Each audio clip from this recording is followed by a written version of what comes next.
নমস্কার বন্ধুরা, আজ যে তিনটে ফান্ড নিয়েছি কোয়ান্ট, পিপিএফএস এবং জেম, এই তিনটে ফ্লেক্সি ক্যাপের ব্যাপারে আলোচনা করব। কিন্তু তার আগে কিছু কমেন্ট দেখে নিই। সৌম্যজিৎ দত্ত বলছেন, I must say you grow as a narrator, very good analysis and presentation is smooth. আপনি একটা কাজ করুন, make your next video on Axis multicap. Thank you Soumyajit. Ashis Pan বলছেন, great explanation, very very rich and valuable content for all of us on the perspective of current situation. Thank you so much. Thank you Ashis. Great analysis বলছেন সৈকত মুখার্জি, খুব সুন্দর বিশ্লেষণ। Motilal Oswal mid ক্যাপে আমি invest করে চলেছি 2 বছর যাবত, বলছেন বুবাই প্রতিহার। থামস আপ দিচ্ছেন Uday Pramanik. Thank you for commenting. তো আজকে যেটা আলোচনা করছি যে কোয়ান্ট, পিপিএফএস এবং জেম তিনজনের ফ্লেক্সি ক্যাপ। প্রথমে রিটার্ন দিয়ে আরম্ভ করি। দেখুন, এক বছরে -7% দিচ্ছে কোয়ান্ট, জেম দিচ্ছে -4.5, কিন্তু পিপিএফএস দিচ্ছে 10.3। তাহলে পিপিএফএস বেটার কি? ওটা এরকম ভাবে হবে না। দেখুন, 5 বছরের রিটার্ন, 5 বছরে যেটা গড় রিটার্ন 22.5 ক্যাটাগরি রিটার্ন, কিন্তু সেখানে জেম দিচ্ছে আপনার 28 আর পিপিএফএস দিচ্ছে 26.4, কিন্তু কোয়ান্ট দিচ্ছে 33। কোয়ান্ট কিন্তু -7% এক বছরে। তাহলে রিটার্ন দেখে আপনি ফান্ড চুজ করতে পারবেন না। আপনাকে ডিটেল ঢুকতে হবে, অ্যালোকেশন দেখতে হবে, পোর্টফোলিও কনসেন্ট্রেশন দেখতে হবে, তার পিইপিবি দেখতে হবে, তার ইকুইটি ক্যাশ হোল্ডিং দেখতে হবে, টার্নওভার রেশিও দেখতে হবে, এবং রিস্ক রেশিও মানে আলফা বিটা, এই জিনিসগুলো দিয়ে বুঝতে হবে ফান্ডের নেচার কিরকম, ম্যানেজমেন্ট স্টাইল কিরকম, এবং আপনাকে চুজ করতে হবে কি ধরনের ফান্ড আপনি চান। অ্যাগ্রেসিভ চান আপনার পোর্টফোলিওকে ব্যালেন্স করার জন্য, যে আপনার অ্যাগ্রেসিভ স্ট্র্যাটেজি দরকার, মিক্স দরকার, ইন্টারন্যাশনাল এক্সপোজার দরকার, এই ধরনের ব্যাপারগুলো দেখতে হবে। তো প্রথমে আমি যেটা করি, ফান্ড ভার্সেস ফান্ড দেখে নিই, তারপরে ফান্ড ভার্সেস তার বেঞ্চমার্ক। এক বছরে দেখুন কোয়ান্ট, জেএম এন্ড পিপিএফএস এর ফ্লেক্সি ক্যাপ বেটার রিটার্ন দিচ্ছে, কিন্তু 3 বছর এবং 5 বছরে পিপিএফএস এর ফ্লেক্সি ক্যাপ স্টেডি রিটার্ন দিয়ে চলেছে 3 এবং 5 বছরের হরাইজনে, কিন্তু বেশি ওঠাপড়া করছে জেএম আর কোয়ান্ট। কোয়ান্ট সবচেয়ে বেশি ওঠাপড়া করছে। তাহলে কোয়ান্টের বেশি ওঠাপড়ার কারণ তার ভোলাটিলিটি, মানে এটা রিস্ক রেশিওতে গিয়ে দেখবো। আর একটা জিনিস, এই ফান্ডগুলো কি তিনটেকেই অ্যাড করে দেওয়া যায় বা যে কোনো দুটো আমার পোর্টফোলিওতে নেওয়া যায়, সেটার জন্য আপনাকে ওভারল্যাপিং ডেটা দেখতে হবে, ওটা দেখবো। আর পোর্টফোলিওর মধ্যে ঢুকে দেখতে হবে কমন স্টক এবং কতটা ওভারল্যাপিং। এরপর সত্যি কথা বলতে কি, ফান্ডের সঙ্গে তো ফান্ডের কোনো কম্পিটিশন থাকে না, কম্পিটিশন থাকে ফান্ডের সঙ্গে তার বেঞ্চমার্কের। প্রথমে কোয়ান্টকে যদি দেখেন, কোয়ান্টের বেঞ্চমার্ক হচ্ছে নিফটি 500, মানে এনএসসি টপ 500 শেয়ারকে কোয়ান্ট বেঞ্চমার্ক মনে করে, কিন্তু লাস্ট এক বছরে নিজের বেঞ্চমার্ককে বিট করতে পারছে না। 3 বছর 5 বছর হরাইজনে বিট করছে, লাস্ট এক বছরে মার্কেটে কারেকশন হয়েছে। এবার জেএম কে দেখুন, জেএমও কিন্তু একই পিকচার, এক বছরে বিট করতে পারছে না, 3 এবং 5 বছরে বিট করছে। এখানে একটা কথা বলতে কি, জেএম এর বেঞ্চমার্ক কিন্তু বিএসসি 500 টিআরআই, 500 স্টকেরই এভারেজ, কিন্তু এটা বিএসসি তে 500 স্টক, সিমিলার বেঞ্চমার্ক। তাই আমি এখানে নিফটি 500 এর সঙ্গে তুলনা করছি। এক বছরে মার্কেট কারেকশন হয়েছে, জেএম এবং কোয়ান্ট এক বছরে বিট করতে পারছে না, কিন্তু 5 বছরে সিএজিআর এদেরই বেশি। কিন্তু পিপিএফএস এর যদি দেখেন, তাহলে পিপিএফএস কিন্তু প্রথম থেকেই একটু প্রবলেম, মানে কখনো বিট করে কখনো বিট করে না, কিন্তু লং টার্মে বিট করে এসছে, এটা ঠিক কথা। কিন্তু যখন মার্কেট হঠাৎ করে আপ মুভ নেয়, তখন পিপিএফএস হয়তো বিট করতে পারছে না এরকম মনে হচ্ছে। এর ডিটেইল কিন্তু একটা জিনিস বুঝতে হবে এখানে, পিপিএফএস 5 star fund, quant 3 star fund, JM হচ্ছে 4 স্টার ফান্ড, এবং পিপিএফএস এর যে এইউএম 110 কোটি টাকার উপরে এইউএম, মানে বড় এইউএম। কোয়ান্ট আর জেএম এর মোটামুটি 7,000-6,000 কোটি টাকার মধ্যে অ্যারাউন্ড এইউএম। তাহলে বড় ফান্ড যদি হয়, তাকে একটু ডিফেন্সিভ অ্যাপ্রোচ নিতে হয় ম্যানেজ করার জন্য। কিন্তু ছোট ফান্ডের কাছে একটা সুবিধা আছে কি, ও হাই টার্নওভার দিয়ে ফান্ডটাকে পুরোপুরি চেঞ্জ করতে পারে অ্যালোকেশন। বড় ফান্ড সেটা পারে না। এবং পিপিএফএস এর যেটা আগের ভিডিওতে আমরা দেখেছি, এইচডিএফসির সঙ্গে একটা ভিডিও যখন বানিয়েছিলাম, পিপিএফএস একটা ভালো ক্যাশ পজিশন রাখছে এবং ইন্টারন্যাশনাল এক্সপোজার নিচ্ছে, দিয়ে একটা ব্যালেন্স করার চেষ্টা করছে। এরপর যদি পোর্টফোলিও অ্যালোকেশনটা দেখি আর কি, কোয়ান্টের 91% ইকুইটি এক্সপোজার, জেএম এর 96% ইকুইটি, কোয়ান্টের ক্যাশ রেখেছে 9%, জেএম ক্যাশ রেখেছে 4%। কিন্তু পারাগ পারিককে দেখুন, পারাগ পারিক এক তো 77% লার্জ ক্যাপ আছে, তাছাড়াও মানে কিরকম ভাবে করছে, 31% ক্যাশ, 35% ইন্টারন্যাশনাল ইকুইটি, এবং বাকিটা রাখছে ইন্ডিয়ান ইকুইটি। এবং মিড ক্যাপ স্মল ক্যাপের যখন আমরা অ্যালোকেশনটা দেখবো, মিড ক্যাপ স্মল ক্যাপে কোয়ান্ট রাখছে মোটামুটি 25% অ্যারাউন্ড, জেএম রাখছে মোটামুটি 25-27% অ্যারাউন্ড, কিন্তু পিপিএফএস রাখছেই না। কিন্তু পিপিএফএস আর উল্টো দিকে একটা রিয়েল এস্টেটে অ্যালোকেশন রাখছে 0.43%।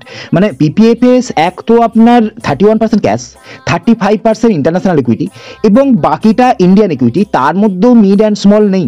মানে এর আগে এইচডিএফসি ফ্লেক্সি ক্যাপের সঙ্গে পিপিএফএস এর যখন কম্প্যারিজনটা করেছিলাম, আমরা তখন দেখেছিলাম পিপিএফএস কিরকম ভাবে পোর্টফোলিওটাকে হাই ক্যাশ এবং মানে স্টেডিলি ক্যাশ ভলিউম বাড়িয়ে চলেছে, এবং 47 কোয়ার্টারের একটা অ্যানালিসিস করেছিলাম, আপনারা গিয়ে ভিডিওটা দেখতে পারেন।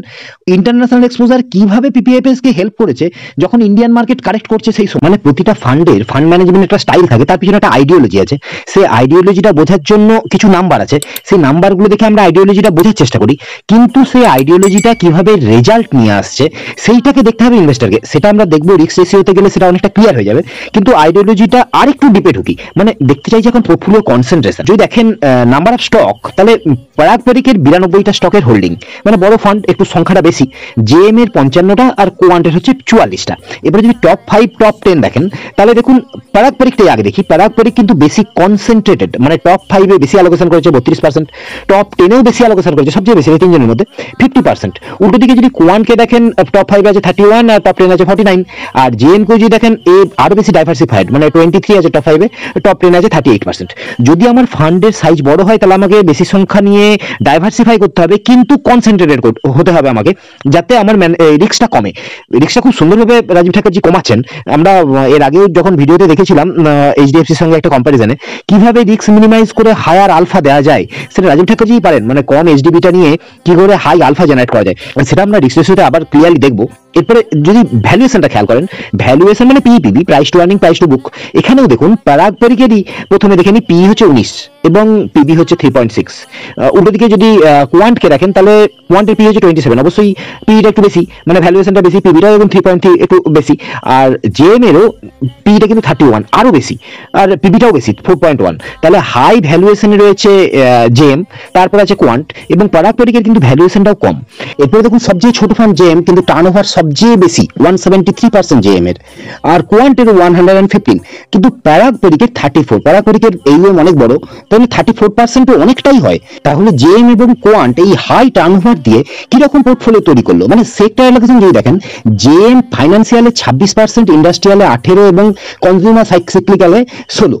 উল্টোদিকে কোয়ান্ট দেখুন এনার্জিতে 17, ফাইন্যান্সিয়ালেও 17, পিএসইউতে 12, কিন্তু পারাগ পারিক ফাইন্যান্সিয়ালে 38, মানে 38% পারাগ পারিক রাখছে ফাইন্যান্সিয়াল সেক্টর, একটা অ্যাগ্রেসিভ সেক্টর। জেএমও রেখেছে 26% এবং 17% কোয়ান্টও রেখেছে, কিন্তু পারাগ পারিকের একটু ব্যাংকিং ফোকাসটা বেশি। এবার কর্পোরেট রাখছে 28% এবং কনজিউমার রাখছে 15%। তাহলে এখন পর্যন্ত যেটা আমরা দেখলাম সেটার একটু সিনপসিস যদি করি, অ্যাগ্রেসিভ এবং হাই গ্রোথ, এটা এইরকম ভাবে পোর্টফোলিও সাজাচ্ছে কিন্তু কোয়ান্ট। আর balance approach with stability and global diversification, এই জিনিসটার উপরে পারাগ পারিকের ফোকাস বেশি।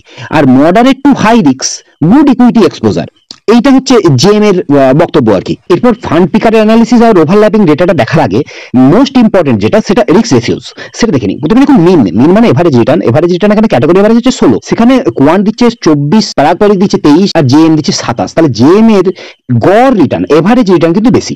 এবারে এইচডি আর বিটা যদি দেখেন, এইচডি বিটা হচ্ছে ভোলাটিলিটি ইন্ডিকেটর। এখানে এভারেজ যদি ক্যাটাগরি এভারেজ যদি দেখেন, এইচডি হচ্ছে 13 আর বিটা হচ্ছে 0.91। এক্ষেত্রে ইনভেস্টার মনে করে লোয়ার ইজ বেটার, মানে কম ভোলাটিলিটি হলেই ভালো। সেক্ষেত্রে দেখুন পারাগ পারিক কিন্তু ভালো, 9.8 হচ্ছে এইচডি আর 0.6 হচ্ছে বিটা। এবারে জেএম এর হচ্ছে 15 এইচডি আর বিটা হচ্ছে 1.08 হচ্ছে কোয়ান্টেরও বিটা, এইচডি হচ্ছে 16.7। তাহলে সবচেয়ে কম ভোলাটাইল পারাগ পারিক। এইটাই আমরা দেখেছিলাম যখন ফান্ড ওভারল্যাপিং করেছিলাম, স্টেডি রিটার্ন দিচ্ছিল পারাগ পারিক, আর এটা বেশি ওঠাপড়া করছিল, এর কারণ ছিল এইচডি বিটা। এরপর দেখুন আলফা বলছে যদি আপনার বেঞ্চমার্ক, মানে এক্ষেত্রে নিফটি 500 যদি জিরো রিটার্ন দেয়, আপনার ফান্ড কতটা রিটার্ন জেনারেট করতে পারে, এখানে হায়ার বেটার হবে। তাহলে এখানে দেখুন আবার পারাগ পারিকই হায়ার এবং পারাগ পারিকই বেটার, 8.8 দিচ্ছে পারাগ পারিক, সেখানে 6.5 জেএম আর 5 দিচ্ছে মোটামুটি কোয়ান্ট। তাহলে পারাগ পারিকের এক তো দেখুন লো ভোলাটিলিটি এবং মিন এভারেজ রিটার্ন এভারেজের থেকে ভালো, মানে ক্যাটাগরি এভারেজ তো 16, ক্যাটাগরি এভারেজ থেকে ভালো, তার সঙ্গে বেটার আলফা, মানে সবচেয়ে ভালো আলফা এই তিনটে ফান্ডের মধ্যে 8.8, কিন্তু হাই ক্যাশ আছে, এটাও আমাকে মানতে হবে, কিন্তু মনে রাখতে হবে। এরপরে দেখি সার্প এবং সটিনো, এই দুটোকেই দেখা হয় রিস্ক অ্যাডজাস্টেড রিটার্ন। এই জিনিসটা বুঝতে সার্প দেখা হয় ওভারঅল এবং সটিনো দেখা হয় শুধু ডাউন সাইডটা। এবারে সার্প যদি আপনি দেখেন, এখানে হায়ার বেটার হয়, কিন্তু এখানেও কিন্তু পারাগ পারিক বেটার, 1.85 হচ্ছে সার্প হচ্ছে পারাগ পারিকের, সেখানে জেএম এর 1.3 আর 1.4 1.5 এর কাছাকাছি হচ্ছে কোয়ান্ট। যদি সটিনোটা খেয়াল করেন, সটিনোটাও 2.55 হচ্ছে পারাগ পারিক, সেখানে কোয়ান্ট হচ্ছে 2.2 এবং জেএম হচ্ছে 2। তাহলে পারাগ পারিক, জেএম এবং কোয়ান্ট এই তিনটে ফান্ডের মধ্যে যদি এবারে একটু তুলনা করে নিই, পারাগ পারিক হচ্ছে low beta, high sortino, good downside control, এটা হচ্ছে সুবিধা। অসুবিধাটা কোথায়? লো আলফা এবং আন্ডার পারফর্ম করতে পারে যখন হঠাৎ করে নিফটি র্যালি করবে। এই জিনিসটা কিন্তু আমাদের খেয়াল রাখতে হবে। জেএম এর ব্যাপারটাও দেখুন, জেএম হচ্ছে good balance of risk and return, less history আছে, কিন্তু এটা ফান্ডের বয়স বেশি নয়, তো আরো বেশি সাইকেল টেস্টিং দরকার আছে ফান্ড ম্যানেজমেন্ট স্টাইলটা কেমন ভাবে রেজাল্টে রিফ্লেক্ট করছে সেটা বোঝার জন্য। উল্টোদিকে কোয়ান্ট দেখুন high sharpe and sortino, high alpha, কিন্তু প্রবলেম হচ্ছে হাই এসডিবিটা, মানে এর ভোলাটিলিটিটাও খুব বেশি।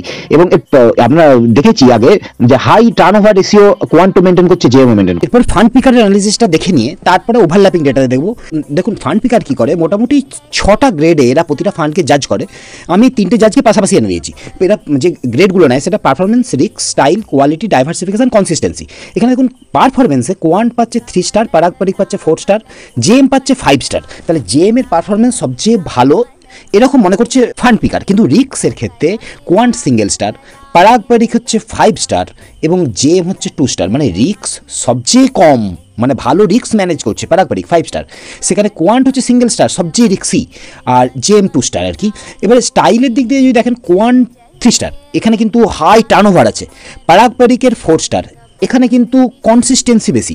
জেএমেরও কিন্তু 5 স্টার, স্টাইলের ক্ষেত্রে হাই টার্নওভার আছে, সেক্টর রোটেশন আছে 173 টার্নওভার, কিন্তু অ্যালোকেট করছে মিড ক্যাপ স্মল ক্যাপে বেশি, এই জিনিসটা দেখেছি আগে আমরা। এবার কোয়ালিটির দিক দিয়ে কোয়ান্ট কিন্তু 3 star, Parag Parikh 5 star. Parag Parikh 5 star হওয়ার কারণে তো লার্জ ক্যাপ ফোকাস, ক্যাশ বেশি, যেটুকু ইকুইটি অ্যালোকেশন করছে সেটুকু মোটামুটি লার্জ ক্যাপ, ইন্টারন্যাশনাল এক্সপোজার আছে, আরও বড় বড় যে সমস্ত স্টকগুলো আছে, মানে আমাদের লার্জ ক্যাপের থেকে আরও বড় সাইজের লার্জ ক্যাপ, সেগুলো ইন্টারন্যাশনাল ফান্ডে সেই রকম ফান্ডে এক্সপোজার আছে, তাহলে এর ভলাটিলিটিটা কমে যাবে, তাই কোয়ালিটিটা বেড়ে যাবে অবশ্যই, সেটাই বেড়ে গেছে, 5 স্টার দিচ্ছে।